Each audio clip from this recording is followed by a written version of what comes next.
The late August heat pressed down on Austin like a heavy blanket, the kind that makes your shirt stick to your back before you even step outside. Governor Greg Abbott sat in his office on the second floor of the Texas state capitol. The afternoon sun streaming through the tall windows, casting long shadows across the polished wooden floor.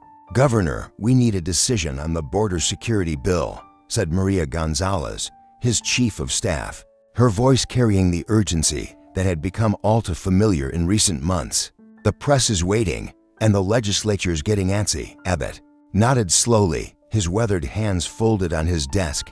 At 58, he carried the weight of Texas on his shoulders, and it showed in the lines around his eyes, deepened by years of making decisions that affected nearly 30 million people. "Give me 10 minutes, Maria," he said, his voice carrying that distinctive Texas drawl that had become his trademark. "Y'all know the drill." Maria smiled and quietly closed the door behind her. She'd worked with the governor long enough to know what those 10 minutes meant. Throughout the Capitol, staffers had come to recognize this ritual, the quiet moments before every major decision when Governor Abbott would bow his head and seek guidance from above. Abbott wheeled his chair closer to the window, looking out at the sprawling city below. The accident 27 years ago had changed everything, not just his body, but his soul. That oak tree had fallen on more than just his spine. It had crushed his old way of thinking, his reliance on his own strength alone. "Lord," he whispered, his voice barely audible in the quiet office, "you know the burden I carry. These folks down at the border, they're scared. The families in Houston, Dallas, San Antonio, they're looking to me for answers. Give me wisdom, Father. Show me the path that serves you and serves Texas." The prayer wasn't for show. There were no cameras, no reporters. This was between him and his Creator, the same conversation he'd been having before every significant decision since taking office. Some folks called it old-fashioned, others called it pandering. Abbott called it essential. His phone buzzed. A text from his wife, Cecilia, "Praying for you. Me Amor," Isaiah 41:10. "Hey, before we continue, let me ask you, have you liked and subscribed to the channel yet? No? Then take advantage now and click the subscribe button below, and leave a comment with what you think of this video and which city you're watching it from. Your participation is very important to us. It helps our channel grow and bring more content like this. I'm counting on you. Now, let's continue." Abbott smiled, his heart warming at the verse reference. He'd memorized it years ago. "Fear not, for I am with you. Be not dismayed, for I am your God. I will strengthen you. I will help you. I will uphold you with my righteous right hand."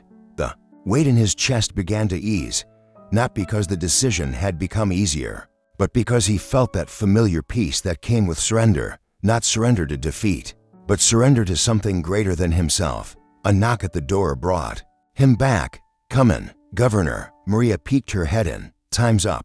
The press corps is getting restless, and Lieutenant Governor Patrick's online too." Abbott straightened his tie and smoothed back his graying hair. "Tell him I'll be right there."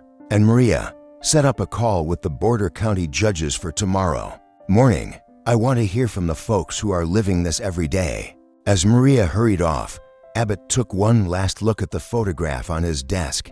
Him and Cecilia on their wedding day, both of them young and full of dreams. They'd weathered storms together, literal and figurative. Hurricane Harvey, the winter freeze, the pandemic, political battles that seemed to grow more intense each year. But through it all, this ritual had remained constant. Prayer before action, faith before politics. It wasn't always popular, especially in a world that seemed increasingly hostile to public displays of faith. But it was who he was. Abbott straightened his shoulders and headed toward the press room, knowing that whatever came next, he hadn't made the decision alone. 3 weeks later, the crisis hit like a thunderclap on a clear day. Abbott was in his home office in the governor's mansion at 5:47 a.m., reading through briefings with his morning coffee, when the secure phone rang. The caller ID showed Director Williams from the Texas Department of Public Safety. "Governor, we've got a situation developing fast." Williams' voice was tight with urgency. "Major incident at the border near Eagle Pass. Multiple casualties, and it's about to go national real quick." Abbott felt his stomach drop. "How bad?" Jim, bad enough that CNN's already got trucks rolling. We've got families involved, Governor, kids. The details came in fragments over the next hour. A human trafficking operation gone wrong. A truck carrying asylum seekers had crashed during a high-speed chase. 3 families, including children, were in critical condition at the hospital in Del Rio. 2 others hadn't made it. By 7 a.m., Abbott's kitchen had transformed into a command center. Staff members huddled around phones and laptops while Cecilia quietly served coffee and breakfast tacos, her way of caring for everyone during a crisis. "The President's office is calling," announced Deputy Chief of Staff Tom Morrison. "They want a joint statement." Lieutenant Governor Patrick's en route from Houston, added Maria. "Says he can be here in 2 hours. Abbott absorbed the information, but his mind was elsewhere. In his experience, the first response to any crisis determined everything that followed. Get it wrong, and the consequences rippled out for months, sometimes years. "I need a few minutes," he said, and the room gradually emptied until only Cecilia remained. She moved behind his wheelchair and placed her hands gently on his shoulders. After 27 years of marriage, she could read his moods like a weather map. "You're carrying the weight of the world again, mi amor," she said softly. 2 children, Cecilia, to babies who'll never go home to their families because of choices I made about border security. His voice cracked slightly. "How do I pray about that? How do I ask God for wisdom when my policies might have contributed to this?" Cecilia knelt beside his chair, taking his hands in hers. "The same way you always do, Greg, with honesty, with humility. God knows your heart." They prayed together in the quiet kitchen, the morning light streaming through the windows. It wasn't the polished prayer of a politician, but the raw, broken petition of a man confronting the limits of his own understanding. When they finished, Abbott felt that familiar stillness, the sense that he wasn't facing this alone. The intercom buzzed. "Governor, we need you back." Maria's voice was gentle but insistent. The next few hours blurred together. Press conferences where every word mattered. Phone calls with federal officials who seemed more interested in assigning blame than solving problems. Meetings with Border Patrol agents whose faces showed the strain of impossible choices. Through it all, Abbott found himself returning to the same internal rhythm: absorb information, seek wisdom, act with conviction. It was a pattern that had served him since that life-changing day when an oak tree had taught him about dependence and strength existing together. At 3 p.m., he made the decision that would define his response. Instead of a defensive press conference from Austin, he would go to Del Rio. He would visit the hospital, meet with the families, and speak to the nation from the place where the tragedy had occurred. "Governor, politically that's risky," warned his communications director. "The optics could go either way." Abbott nodded. "Sometimes you don't do things because they're politically smart. Sometimes you do them because they're right." As his motorcade prepared to leave for the 2.5-hour drive to Del Rio, Abbott took one last moment alone in his office. The same routine, the same quiet conversation with the Almighty that had guided him through a decade of governance. "Lord, I don't know if I'm making the right choice, but I'm making it seeking your will, not my own political survival. Be with those families tonight and help me find words that heal instead of divide." The prayer ended, but the faith continued. It would have to be enough for whatever came next. The hospital corridor in Del Rio smelled like disinfectant and fear. Abbott had been in his share of hospitals over the years. Too many visits to wounded officers, grieving families, communities torn apart by tragedy. But something about this place felt different, heavier. "The Ramirez family is in room 312, said Dr. Sarah Chen, the head of emergency medicine. Her scrubs still showed stains from the night's work. "The little girl, Sophia, she's been asking for her mama. We haven't told her yet." Abbott felt the familiar tightness in his chest. In 30 years of public service, these moments never got easier. If anything, they got harder. "And the media situation?" he asked Maria quietly. "Growing by the hour. Fox, CNN, MSNBC, they're all setting up outside. Social media's exploding. #ABBOTTS border crisis is trending nationwide. Through the hospital window, Abbott could see the news vans lined up like a small army, satellite dishes pointed skyward, reporters checking their makeup and phone cameras, producers shouting into headsets, the machinery of modern politics in full swing. But inside room 312, none of that mattered. Sofia Ramirez was 7 years old, with dark eyes that seemed too big for her small face. Her left arm was in a cast, and a bandage covered the side of her head. But she managed a shy smile when Abbott wheeled into the room. "Here's El Gobernador?" she asked in a whisper. "Sí, mija, I am." Abbott's Spanish wasn't perfect, but it was good enough for what mattered. "How are you feeling?" "My head hurts, and I want my mama." The words hit Abbott like a physical blow. He glanced at Dr. Chen, who shook her head almost imperceptibly. The child didn't know yet. Abbott spent the next 20 minutes talking with Sofia about school, her favorite colors, the stuffed rabbit someone had brought her. Simple conversation, but he could feel his staff growing restless behind him. The press conference was scheduled for 6 p.m. There were calls to return, statements to approve, political fires to put out, but this little girl needed something more than politics right now. When they finally left the room, Abbott was quiet for a long moment. Then he turned to Maria. "Cancel the press conference. Governor, we can't just cancel it. Set up something for tomorrow morning instead. Tonight, I want to meet with every family member we can find. I want to visit every patient, and I want to spend time with the officers who responded to the scene." Tom Morrison stepped forward. "Governor, with respect, that's not going to help the political situation. We need to get ahead of this story." Abbott stopped his wheelchair and looked directly at his deputy chief of staff. "Tom, sometimes being a leader means more than managing a story. Sometimes it means showing up for people when they need you most. Politics be damned." The rebuke was gentle but firm. Abbott had learned long ago that the most important leadership moments often happened away from cameras and microphones. That evening, instead of facing a hostile press corps, Abbott sat with families in a hospital waiting room that had been transformed into an impromptu gathering space.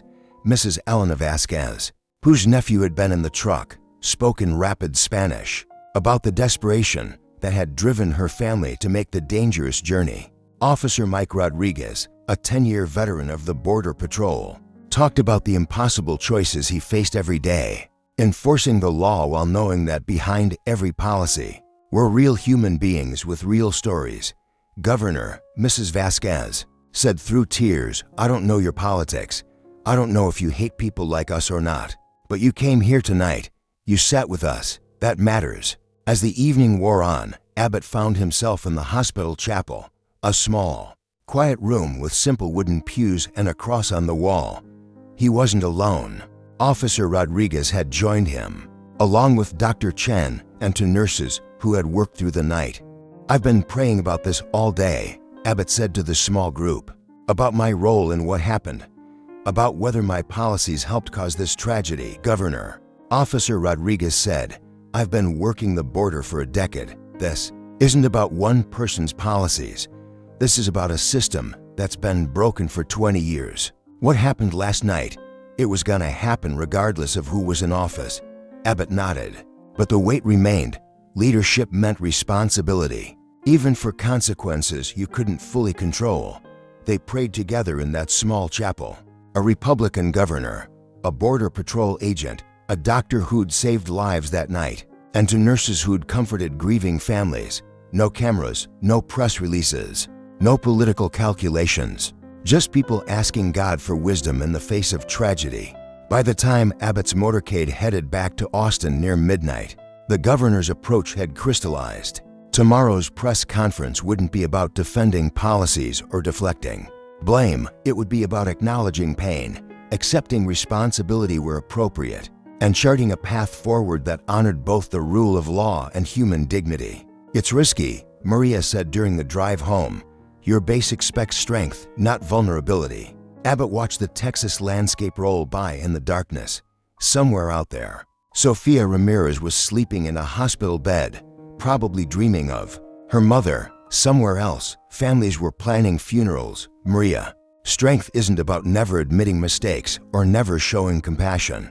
Real strength is about facing hard truths and doing what's right, even when it costs you politically. As they crossed into Austin, Abbott was already mentally preparing for the morning. Another decision awaited. Another moment when he would bow his head and seek guidance before stepping into the arena of public leadership. The ritual would continue, because the faith that sustained it was stronger than any political storm. The press conference was set for 10 a.m., but Abbott had been awake since 4:30. He sat in his home office, Bible open to Proverbs 27:5. Better is open rebuke than hidden love. The verse had been on his heart since the drive back from Del Rio. Cecilia found him there an hour later, still in his pajamas, surrounded by briefing papers and empty coffee cups. "You look like you've been wrestling with angels all night," she said, settling into the chair across from his desk. "Maybe I have." Abbott rubbed his eyes. The easy thing would be to come out swinging today. Blame Washington, blame the cartels, blame anyone but ourselves. My base would eat it up. But that little girl in the hospital bed deserves better than political theater. Her mama died because our system is broken, and I've been part of that system for 10 years. The phone rang. Maria with the morning briefing. Poll numbers were dropping. Conservative talk radio was demanding a strong response. 3 Republican governors had already called to offer support, but only if Abbott took a hard line. "Governor, the speech draft is ready for your review," Maria said. "Communications went with a strong law and order message. It polls well with our base." Abbott scanned the draft on his tablet. It was everything his political advisors wanted. Forceful, defensive, designed to rally supporters and shift blame to federal policies. It was also everything he'd decided against during his sleepless night. "Scrap it," he said. "Sir, all of it. I'm speaking from the heart today, not from a poll-tested script." By 9 a.m., the Capitol press room was packed beyond capacity. National reporters, who usually covered Washington, had flown in overnight. Cable news networks were carrying the press conference live. The political world was watching. Abbott wheeled to the podium without notes, something that made his staff visibly nervous. The room fell silent. "Yesterday, I spent the evening in a hospital in Del Rio," he began, his voice steady but carrying weight. "I sat with families who lost everything. I held the hand of a 7-year-old girl who doesn't know yet that her mama ain't coming home." He paused, letting the words settle. "I could stand here today and give y'all a political speech. I could blame Washington or point fingers or deflect responsibility. That's what politicians do. But I didn't get into public service to be a politician. I got into it to serve the people of Texas." The room was dead quiet now. Even the usual rustling of papers had stopped. "The truth is, our border security policies, my policies, played a role in the desperation that led to Sunday night's tragedy. Not the only role, not the biggest role, but a role nonetheless. And when your policies contribute to the death of children, you don't get to hide behind politics. You face it." Abbott could see his communications director's face go pale in the back of the room. "This wasn't the script. Now, that doesn't mean we abandon border security. Texas has a right and responsibility to protect our communities, but it does mean we look hard at how we're doing it. Are we creating situations that push desperate people toward more dangerous choices? Are we so focused on enforcement that we've forgotten these are human beings?" A reporter from CNN raised her hand. "Governor, are you saying your border policies have been wrong?" Abbott considered the question carefully. "I'm saying that any policy that contributes to the death of children needs to be re-examined. I'm saying that we can be both strong on border security and compassionate toward human suffering. Those aren't mutually exclusive, no matter what the political class in Washington wants us to believe." The questions came rapid fire after that. Most were designed to trap him into either backing down from his statement or doubling down in ways that would create more political damage. Abbott answered each one with the same deliberate honesty that had gotten him into this mess. When it was over, his staff was in crisis mode. The phones were ringing non-stop. Conservative pundits were calling it political suicide. Liberal commentators didn't know what to make of a Republican governor accepting responsibility for anything. But in the quiet of his office afterward, Abbott felt something he hadn't experienced in months: peace. 2 weeks after the press conference, Abbott's approval ratings had cratered. A poll from the University of Texas showed him underwater with Republicans for the first time in his gubernatorial career. Talk radio hosts who had been loyal allies were now questioning his leadership. 3 county GOP chairs had called for him to step aside for the good of the party. "Governor, we need to talk about damage control," said political director Jana Hayes during the morning staff meeting. "The primary's still 2 years away, but if these numbers don't turn around." Abbott stared out the window at the protesters gathered on the Capitol grounds. They'd been there every day since his press conference, a mix of immigration activists demanding more reforms and conservative groups calling him a Reno, Republican in name only. "What kind of damage control did you have in mind, Jana? Walk back some of the statements from the press conference. Clarify that you weren't accepting blame for the tragedy itself, just acknowledging that all policies have consequences. Give a major speech on border security that reassures the base." Abbott turned his wheelchair to face the room full of advisors. These were good people, loyal staffers who'd stood with him through Hurricane Harvey, the winter freeze, countless political battles. They were trying to save his career. "And if I do that, what happens to the families in Del Rio?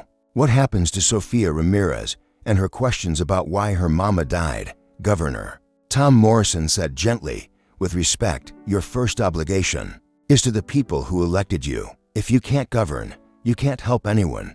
That afternoon, Abbott drove out to his ranch in Wimberley, about an hour southwest of Austin. It was a place he'd bought years ago as a retreat from the pressures of public life. 400 acres of rolling hills, live oak trees, and quiet. He sat on the back porch, looking out over the pasture where a few head of cattle grazed in the late afternoon sun. Cecilia was inside, making dinner and giving him space to think. She understood that some decisions had to be wrestled with alone. His phone buzzed with a text from Lieutenant Governor Dan Patrick. "Greg, you know I support you, but the party's getting restless. Maybe it's time to consider a strategic pivot." Another text, this one from his daughter Audrey. "Dad, saw the news coverage. Proud of you for telling the truth, even when it's hard." Abbott smiled at his daughter's message, then put the phone aside. The political noise would always be there. Polls and pundits, donors and activists, everyone with an opinion about what he should do next.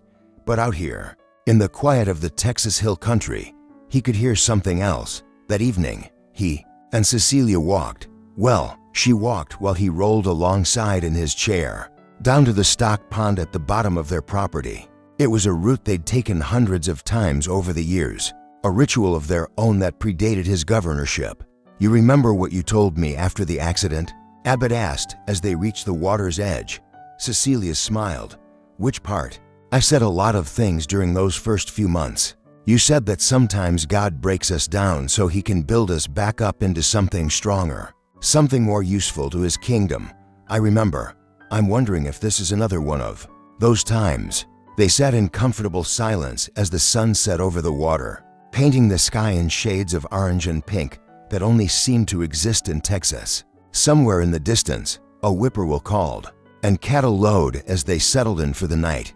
The easy thing would be to apologize for the press conference, blame it on emotion, get back in line with the party. Abbott said, "I could probably salvage the political damage, but I keep thinking about that hospital room, about Sophia, asking for her mama, about all the other families who've been caught up in this broken system while we politicians fight over talking points." Cecilia reached over and took his hand.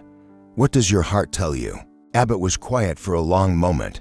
"That maybe God didn't make me governor to have the highest approval ratings. Maybe he made me governor to make the hard choices that others won't make, even if it costs you everything." Even then, that night, as they prepared for bed, Abbott knelt beside their bed, transferring from his wheelchair to the floor. In the practiced motion he'd perfected over 27 years, Cecilia knelt beside him. "Lord," he prayed, "I don't know if I'm being faithful or foolish. I don't know if you're calling me to stand firm or if I'm just being stubborn. But I'm asking you to show me the way forward. Help me serve you and serve Texas, even if those things look different than what everyone expects. When they climbed into bed, Abbott felt that familiar peace settle over him. Tomorrow would bring more political storms, more pressure to conform to expectations, more voices telling him he was throwing away his future. But tonight, he was exactly where God wanted him to be. The call came at 6:15 a.m. on a Thursday morning. In September, Abbott was already dressed and reading briefings in his home office when the secure line rang. "Governor, this is Sheriff Martinez down in Hidalgo County." The voice was weathered, carrying the weight of 20 years in law enforcement. "I heard about what you've been going through up in Austin. Thought you might want to hear from someone who's been working the border since before it was a political football." Abbott set down his coffee. Sheriff Roberto Martinez was a legend in South Texas, a Democrat who'd won re-election 5 times in a heavily Hispanic county, respected by both parties for his straight talk and his results. "I'm listening, Sheriff. Governor, what you said in that press conference about policies having consequences, about needing to look at the human cost of what we're doing, that took guts, and it was right." Over the next 30 minutes, Martinez painted a picture of border security that was far more complex than the political rhetoric suggested.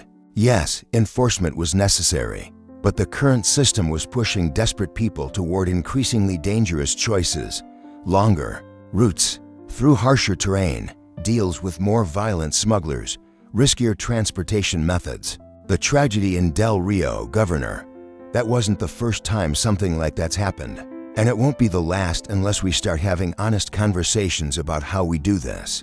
By the end of the call, Abbott had made a decision. "Sheriff, would you be willing to chair a task force, bipartisan, bringing together law enforcement, border communities, faith leaders, business folks, something focused on practical solutions instead of political posturing?" "Governor, if you're serious about this, I'm in. But you need to know, it's gonna cost you politically. There's folks on both sides who make money off keeping this issue unsolved." That afternoon, Abbott announced the formation of the Texas Border Solutions Task Force, with Sheriff Martinez as chair and a membership that spanned party lines, professions, and perspectives. The reaction was swift and predictable. Conservative talk radio exploded. "Abbott's gone full Reno," declared one host. "He's abandoned Texas values for Washington Post editorial pages." Progressive activists were skeptical too. "This is just political theater," wrote a blogger for the Texas Tribune. "Abbott's trying to rehabilitate his image without actually changing his policies." But in the places that mattered most, the border communities themselves, the response was different. Father Miguel Santos, a Catholic priest in Brownsville who ran a shelter for asylum seekers, called the governor's office personally. "This is the first time in years that someone in Austin has seemed interested in hearing from us, instead of just talking about us," he told Maria. Border Patrol agent Lisa Chen, a 12-year veteran, requested a meeting. "Governor, most of us who work down here every day have been saying for years that we need a different approach. Finally, someone in leadership is listening." The first task force meeting was held in McAllen, in a community center that had seen better days but still served as the heart of the neighborhood. Abbott arrived to find protesters outside, some supporting him, others opposing him, most just tired of politicians treating their communities like political props. Inside, the conversation was different from anything he'd experienced in Austin. No talking points, no prepared statements, just people who lived with the consequences of border policy every day sharing their experiences. Maria Gonzalez, a local business owner, talked about the economic impact of current policies on legal trade and tourism. "Governor, when you make the border feel like a war zone, it hurts everyone, not just the people trying to cross illegally." Agent Rodriguez from Del Rio was there too, the same officer Abbott had prayed with in the hospital chapel. "What we're doing now isn't working for anyone," he said bluntly. "It's not stopping illegal immigration. It's making it more dangerous. It's not protecting communities. It's driving problems underground. And it's burning out good agents who got into this work to serve their country." Dr. Elizabeth Warren, no relation to the senator, ran a clinic that served both sides of the border. "Governor, I see the human cost of these policies every day. families separated from children with medical needs, women giving birth in detention centers, kids traumatized by experiences no child should face. There has to be a better way. As the meeting progressed, Abbott found himself taking notes not for political purposes, but because he was genuinely learning. These weren't theoretical discussions about policy. They were practical conversations about how to balance security needs with human dignity. During a break, Sheriff Martinez pulled him aside. "Governor, you know this task force isn't going to solve everything overnight, and it's definitely not going to solve your political problems." Abbott nodded. "I didn't expect it to, but maybe it can start some honest conversations that should have been happening years ago. And if it ends your political career?" Abbott glanced around the room at the people who'd spent their afternoon sharing their experiences with him: law enforcement officers, teachers, business owners, faith leaders, medical professionals, people who didn't have the luxury of treating border security as an abstract political issue. "Sheriff, I've been in politics long enough to know that careers end, but the problems these folks face every day, those don't end when politicians leave office. Maybe it's time to focus more on solutions and less on survival." As the task force meeting concluded, Abbott felt something he hadn't experienced in months: hope. Not hope for his political future that remained uncertain, but hope that perhaps, in this room full of people who'd come together despite their differences, lay the seeds of something better. The drive back to Austin gave him time to think, and as he often did during quiet moments, he found himself praying, "Lord, I don't know where this path leads, but I'm starting to believe you didn't put me in this position to play it safe. Help me stay faithful to what you're calling me to do, even when I can't see the end result." The prayer ended, but the sense of purpose continued. Tomorrow would bring new challenges, new criticism, new opportunities to choose between political calculation and principled leadership. But tonight, he was exactly where he needed to be. The late August heat pressed down on Austin like a heavy blanket, the kind that makes your shirt stick to your back before you even step outside. Governor Greg Abbott sat in his office on the second floor of the Texas state capitol, the afternoon sun streaming through the tall windows, casting long shadows across the polished wooden floor. "Governor, we need a decision on the border security." "Bill," said Maria Gonzalez, his chief of staff, her voice carrying the urgency that had become all too familiar in recent months. "The press is waiting, and the legislature's getting antsy." Abbott nodded slowly, his weathered hands folded on his desk. At 58, he carried the weight of Texas on his shoulders, and it showed in the lines around his eyes, deepened by years of making decisions that affected nearly 30 million people. "Give me 10 minutes, Maria," he said, his voice carrying that distinctive Texas drawl that had become his trademark. "Y'all know the drill." Maria smiled and quietly closed the door behind her. She'd worked with the governor long enough to know what those 10 minutes meant. Throughout the Capitol, staffers had come to recognize this ritual, the quiet moments before every major decision when Governor Abbott would bow his head and seek guidance from above. Abbott wheeled his chair closer to the window, looking out at the sprawling city below. The accident 27 years ago had changed everything, not just his body, but his soul. That oak tree had fallen on more than just his spine. It had crushed his old way of thinking, his reliance on his own strength alone. "Lord," he whispered, his voice barely audible in the quiet office, "you know the burden I carry. These folks down at the border, they're scared. The families in Houston, Dallas, San Antonio, they're looking to me for answers. Give me wisdom. Father, show me the path that serves you and serves Texas." The prayer wasn't for show. There were no cameras, no reporters. This was between him and his creator. The same conversation he'd been having before every significant decision since taking office. Some folks called it old-fashioned, others called it pandering. Abbott called it essential. His phone buzzed, a text from his wife, "Cecilia, praying for you, me amor." Isaiah 41:10. Abbott smiled, his heart warming at the verse reference. He'd memorized it years ago. "Fear not, for I am with you. Be not dismayed, for I am your God. I will strengthen you. I will help you. I will uphold you with my righteous right hand." The weight in his chest began to ease. not because the decision had become easier, but because he felt that familiar peace that came with surrender, not surrender to defeat, but surrender to something greater than himself. A knock at the door brought him back. "Come in, Governor." Maria peeked her head in. "Time's up. The press corps is getting restless, and Lieutenant Governor Patrick's online too." Abbott straightened his tie and smoothed back his graying hair. "Tell him I'll be right there." And Maria, "Set up a call with the border county judges for tomorrow morning. I want to hear from the folks who are living this every day." As Maria hurried off, Abbott took one last look at the photograph on his desk. Him and Cecilia on their wedding day, both of them young and full of dreams. They'd weathered storms together, literal and figurative. Hurricane Harvey, the winter, freeze, the pandemic, political battles that seemed to grow more intense each year. But through it all, this ritual had remained constant. Prayer before action, faith before politics. It wasn't always popular, especially in a world that seemed increasingly hostile to public displays of faith. But it was who he was. Abbott straightened his shoulders and headed toward the press room, knowing that whatever came next, he hadn't made the decision alone. November in Texas brought cooler weather and hotter politics.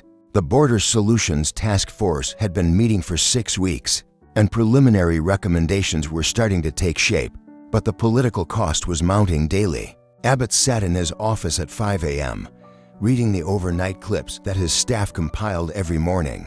The headlines weren't pretty. Abbott's border betrayal. Texas conservative review governor's liberal turn alienates base. Dallas Morning News op-ed. Primary challenge brewing for embattled Texas governor. Politicoth most painful. Coverage came from sources that had once been allies.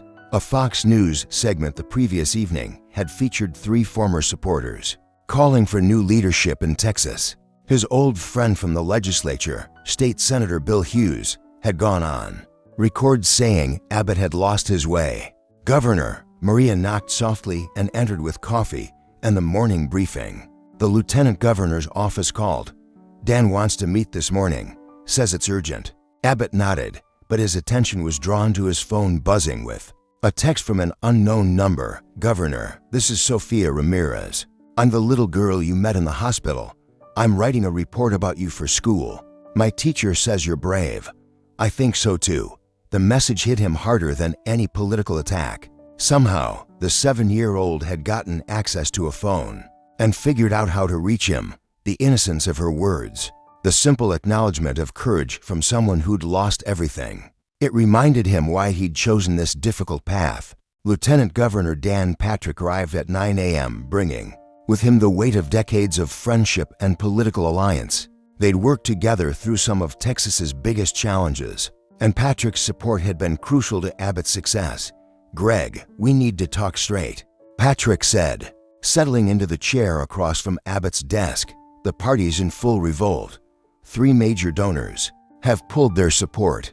The Republican Governors Association is asking questions about whether to back you in the primary." Abbott poured coffee for both of them, a ritual from simpler times. "And what do you think, Dan?" "I think you're the best governor Texas has had in decades. I also think you're committing political suicide for no good reason." They talked for an hour about polling numbers, donor concerns, and party unity. Patrick made the case that Abbott could accomplish more good by staying in power with a traditional approach than by losing office over what many saw as unnecessary political risk-taking. "The task force can continue its work," Patrick argued, "but you need to signal to the base that you're still the conservative leader they elected.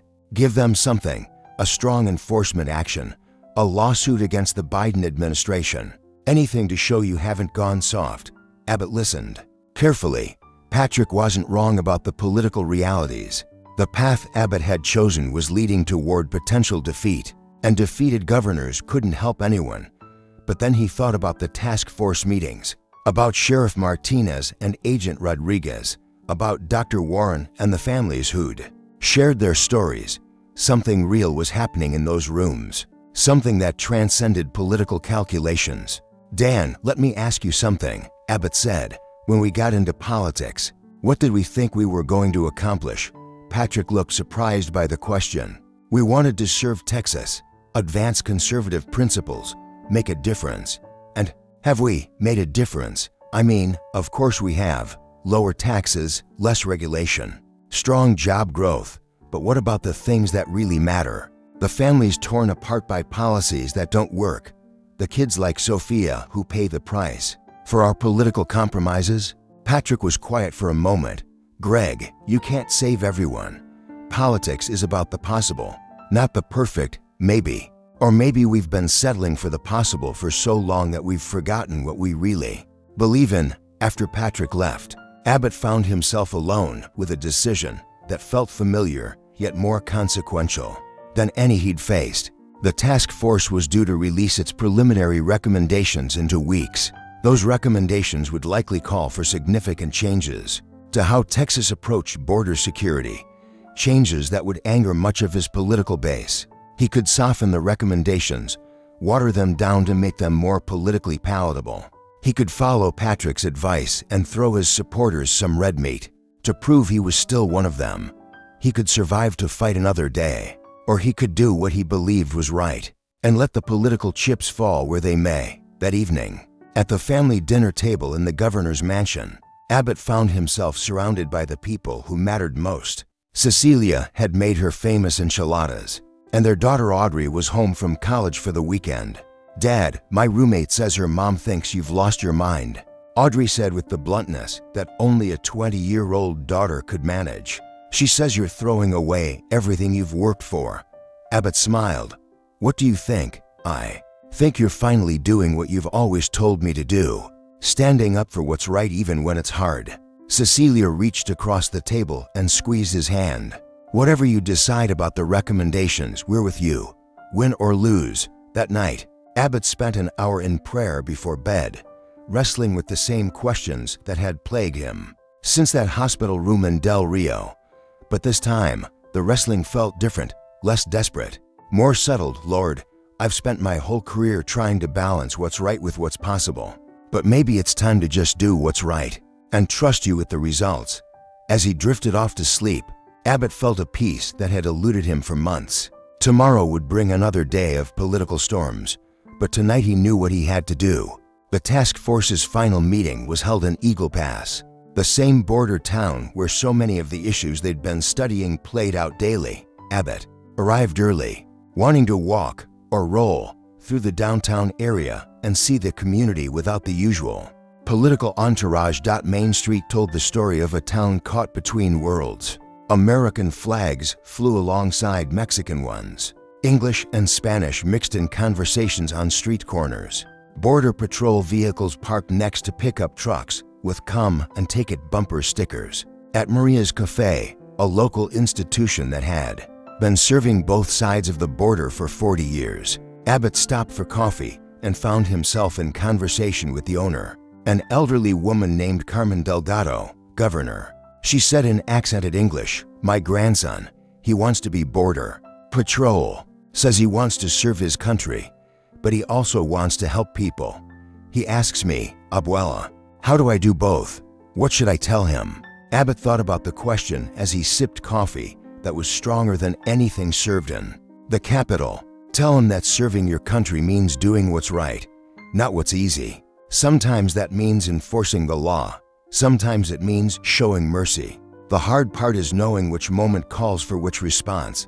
Carmen nodded slowly. "You sound like a man who has learned this lesson the hard way."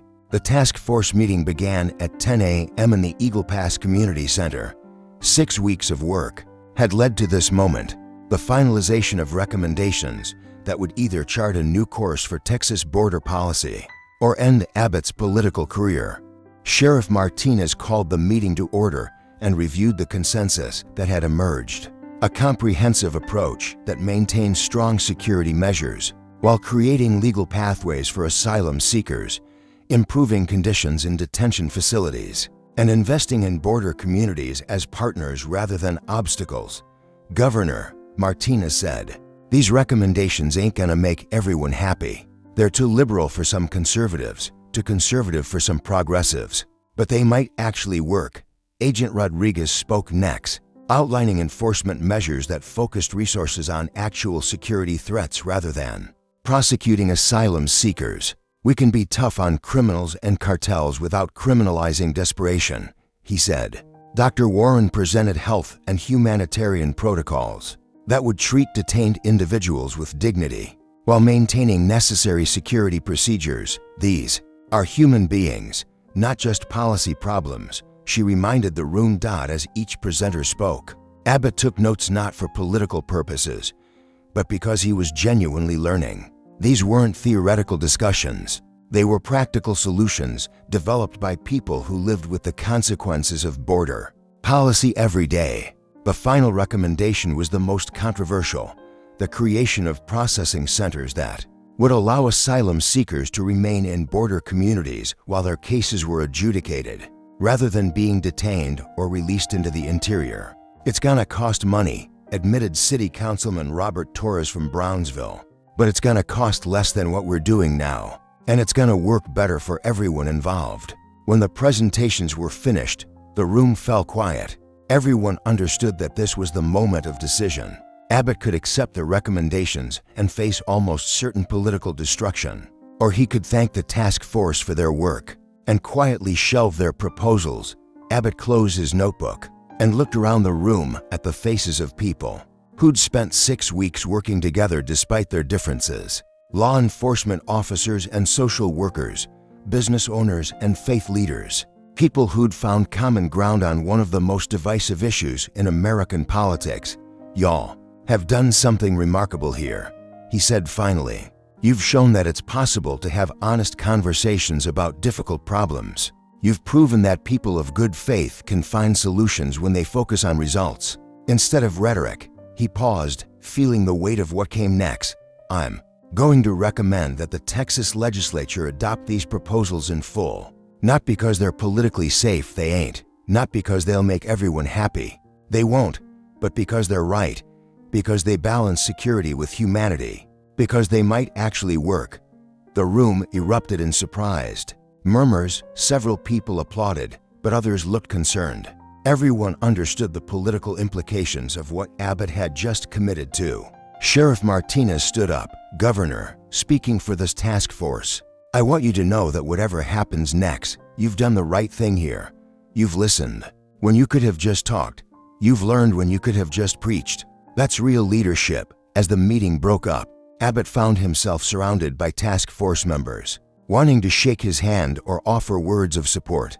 But it was a quiet conversation with Father Santos from Brownsville that stayed with him. Governor, my congregation includes Border Patrol agents and asylum seekers, business owners and day laborers. They don't agree on much, but they all respect courage. What you did today, choosing what's right over what's easy, that's courage. Driving back to Austin that evening, Abbott called Cecilia from the car. How did it go? She asked. I just ended my political career, he said, surprising himself by laughing. And I feel better than I have in months. Good, Cecilia replied. You've never been happier than when you're doing what you believe is right, regardless of the consequences. That night, as he prepared for bed, Abbott knelt in prayer one more time. But this time, the prayer was different, not a request for guidance, but a prayer of gratitude. Lord, thank you for putting me in a position where I could make a difference. Thank you for the people who've taught me what real leadership looks like. Whatever happens next, I'm at peace with the choices I've made. As he climbed into bed, Abbott realized that for the first time in months, he wasn't dreading tomorrow's political storms. He'd done what he believed was right, and that was enough. 6 months later, Abbott stood at the podium in the House chamber addressing a joint session of the Texas legislature. The Border Solutions Act had passed both houses with bipartisan support. Not overwhelming, but enough. 3 Republican senators and a Democratic representatives had crossed party lines to support a compromise that neither side loved, but both could live with. The political cost had been exactly what everyone predicted. Abbott's approval ratings among Republicans had never fully recovered. A primary challenger had emerged, a well-funded conservative who'd built his campaign around returning Texas to its values. The race would be close, but something else had happened that no one had predicted. Abbott's approval ratings among independents and moderate Democrats had surged. More importantly, Border communities that had been skeptical of any politician from Austin were expressing something that had been absent for years: hope. 6 months ago, Abbott told the assembled legislators, "I stood in a hospital room in Del Rio with a little girl who'd lost her mama. Today, that same little girl is in the gallery, and she's not alone." He gestured to the visitors section, where Sofia Ramirez sat with her foster family, a Border Patrol agent, and his wife who'd adopted her after months of legal proceedings. Expedited by the new protocols, Sofia represents something this state has always been at its best: the idea that we can be both strong and compassionate, that we can protect our communities while extending mercy to those who need it most. The speech wasn't political theater. Abbott had learned to tell the difference between what played well on camera and what actually mattered. This mattered. After the ceremony, Abbott found himself in the Capitol Rotunda surrounded by task force members who'd traveled to Austin for the signing: Sheriff Martinez, Agent Rodriguez, Dr. Warren, Father Santos, people who'd become more than political allies. They'd become friends. Governor. Sheriff Martinez said, "I know this hasn't been easy for you politically, but you should know things are different down on the border. Border Patrol agents feel like they can do their jobs without compromising their consciences. Community leaders feel like they have a partner instead of an adversary in Austin. It's working." That evening, Abbott sat in his office looking out at the protesters on the Capitol grounds. They were still there, some supporting him, others opposing him, but the crowds were smaller now, and the rhetoric was less heated. The state was moving on to other controversies, other battles. His phone buzzed with a text from Sofia. "Mr. Governor, I got an A on my report about brave leaders. Thank you for showing me what that looks like." Abbott smiled and put the phone aside. Win or lose the primary, his time as governor would eventually end. But the changes they'd made to how Texas approached one of its most challenging issues, those would outlast any political career. Maria knocked and entered with the evening briefing. "Governor, the president's office called. They want to know if you'd be interested in serving on a national immigration task force. Apparently, what we've done here has gotten attention in Washington." Abbott considered the offer. More politics, more compromise, more opportunities to choose between what was right and what was expedient. A year ago, he would have jumped at the chance. Now, he wasn't sure. "Tell them I'll think about it," he said. "But first, I want to finish what we started here." That night, at home with Cecilia, Abbott reflected on the journey that had brought him to this point. The hospital room in Del Rio seemed like a lifetime ago, but the lessons learned there continued to shape every decision. "Do you ever regret it?" Cecilia asked as they sat on their back porch, looking out over the Austin skyline. The choice to tell the truth, even when it cost you politically. Abbott thought about the question seriously. His political future was uncertain. Many of his oldest allies had distanced themselves. The party establishment was actively working against his re-election. But he also thought about the families who were together because of the new asylum protocols, about Border Patrol agents who felt like they could do their jobs with honor, about a little girl named Sofia who had a new family and a new chance at life. "No," he said finally, "I don't regret it. For the first time in years, I feel like I'm governing instead of just surviving politically. Win or lose, I can look myself in the mirror and know I did what I believed was right." As they prepared for bed, Abbott followed the same ritual he'd maintained throughout his time in office, kneeling beside the bed, seeking guidance for the challenges ahead. But tonight, the prayer was different. Instead of asking for wisdom to make difficult decisions, he was expressing gratitude for the opportunity to serve, regardless of how long that service might continue. "Lord, thank you for teaching me the difference between leaders, hip and politics. Thank you for putting people in my path who showed me what courage really looks like. Whatever happens next, help me continue to choose what's right over what's easy." When he climbed into bed, Abbott felt the same peace that had sustained him through the most challenging period of his political career. Tomorrow would bring new challenges, new opportunities to choose between principle and expediency. But tonight, he was exactly where God wanted him to be. A leader who prayed before every decision and followed where that prayer led, regardless of the political cost. the story wasn't over. There would be more decisions to make, more prayers to offer, more opportunities to choose character over calculation. But the foundation had been laid for a different kind of leadership, one that measured success not in approval ratings or re-election margins, but in lives changed and communities healed. And in a small apartment in Del Rio, a 7-year-old girl was learning from her new parents about the kind of leader who chooses what's right even when it's hard. The lesson would stay with her for the rest of her life, long after the political careers of her time had faded into history. That, Abbott realized, was the only legacy that really mattered. The late August heat pressed down on Austin like a heavy blanket, the kind that makes your shirt stick to your back before you even step outside.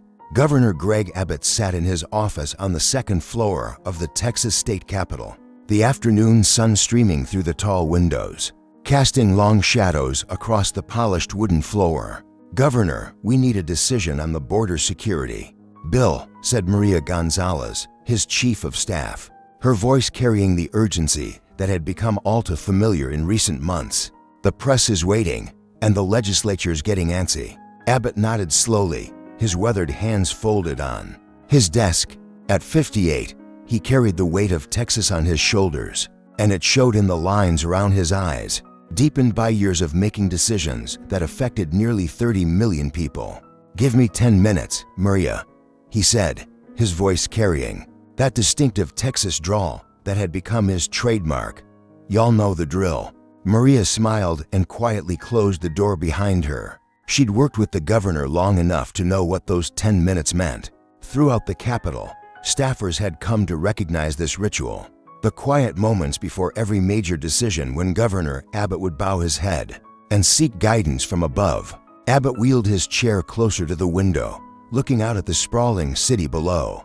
The accident 27 years ago had changed everything, not just his body, but his soul. That oak tree had fallen on more than just his spine. It had crushed his old way of thinking, his reliance on his own strength alone. "Lord," he whispered, his voice barely audible in the quiet office, "you know the burden I carry. These folks down at the border, they're scared. The families in Houston, Dallas, San Antonio, they're looking to me for answers. Give me wisdom, Father. Show me the path that serves you and serves Texas." The prayer wasn't for show. There were no cameras, no reporters. This was between him and his Creator, the same conversation he'd been having before every significant decision since taking office. Some folks called it old-fashioned, others called it pandering. Abbott called it essential. His phone buzzed, a text from his wife, Cecilia, "Praying for you, mi amor." Isaiah 41:10. Abbott smiled, his heart warming at the verse reference. He'd memorized it years ago. "Fear not, for I am with you. Be not dismayed, for I am your God. I will strengthen you. I will help you.